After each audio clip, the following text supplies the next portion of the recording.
Ano ang battery cycle ng laptop at paano ito gumagana? Bumili ka ng laptop, ayos sa loob ng ilang buwan, pero habang tumatagal, mas mabilis maubos ang baterya kahit di ka naman mas gumagamit. May magsasabi, battery cycle yan.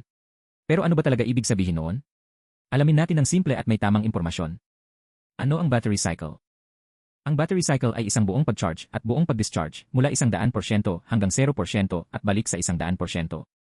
Pero hindi kailangan isang bagsakan, kung 50% ang nagamit mo ngayon at 50% bukas, isang cycle na yon. Bakit mahalaga ang cycles, buhay ng baterya? Ang laptop battery, kadalasan lithium yon, ay may limitadong healthy cycles. Paglampas doon, unti-unting bumababa ang kapasidad. Kadalasan 300-500 cycles ang hangganan ng maraming laptop.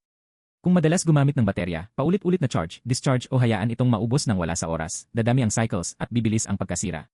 Pag marami ng cycle, maiksi na ang tagal bago maubos at kailangan laging nakaplug. Paano nasisira ang baterya sa paglipas ng panahon? Habang ginagamit at paulit-ulit na scene cycle, nawawala ang kakayahan ng baterya na maghawak ng charge. Kapag bago, tumatagal ng maraming oras, pag tumagal, mas maiksi na. Natural ito dahil sa chemical wear. Kahit hindi palaging gamit, ang edad, init, palaging full charge at sobrang pag-discharge ay nagpapabilis ng wear. Paano makita kung ilang cycle na ang nagamit? Sa Windows, pwedeng gumawa ng report na nagpapakita ng total cycles. Nakikita rin ang original at current capacity. Kapag malaki ang diferensya, may wear na. Kung mataas na ang cycle count at mababa na ang kapasidad, baka kailangan ng palitan o gumamit ng mas maingat, nakaplug kung maaari. Paano gamitin ang baterya ng matalino para mabawasan ang wear? Mga simpleng ugali na nakakatulong. Iwasang palaging maubos ng tuluyan. Hindi kailangan 0%. Panatilihin sa 20%, 80% kung kaya, mas mababa ang wear. Iwasan ang sobrang init, nakakasira ng baterya. Kapag madalas nakaplug, iwasang paunti-unting nagdi-discharge at nagcha-charge. Kung hindi lalayo sa saksakan, hayaan lang nakaplug. Kailan dapat magpalit ng baterya? Kapag maraming cycle, mga 300, 500, at sobrang bumaba ang battery life, senyales na pagod na ang baterya. Pagpalit ay makakabalik ng tagal at iwas biglang patay.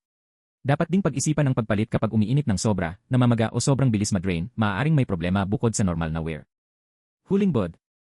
Ang battery cycle ay sukatan kung gaano nagamit ang baterya. Bawat 100% na naubos ay isang cycle, kahit hati-hati ito. May hangganan ang cycles ng baterya bago bumaba ang performance, karaniwang 300, 500. Ang tamang paggamit, hindi 0%, iwas init, hindi sobra-sobra charge, ay nagpapahaba ng buhay. Makakatulong itong alagaan ang iyong laptop, maiwasan ang gulatan at malaman kung kailan dapat magpalit ng baterya.